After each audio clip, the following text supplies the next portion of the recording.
কিরে বন্ধু, গাছে রশি বাঁধতেছিস কে? কি হয়েছে তোর?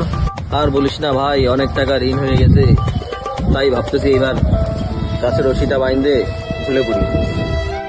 আর বলিস না ভাই, প্রায় 10 লাখ টাকার মতন ঋণে আছি আমি।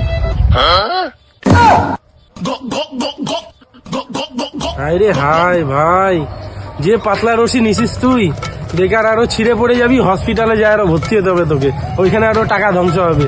তুই এই রশিটা নে, এই রশিটা মোটা আছে, শক্ত আছে, এটাতে ঝুলে পড়, অসুবিধা নাই, নে।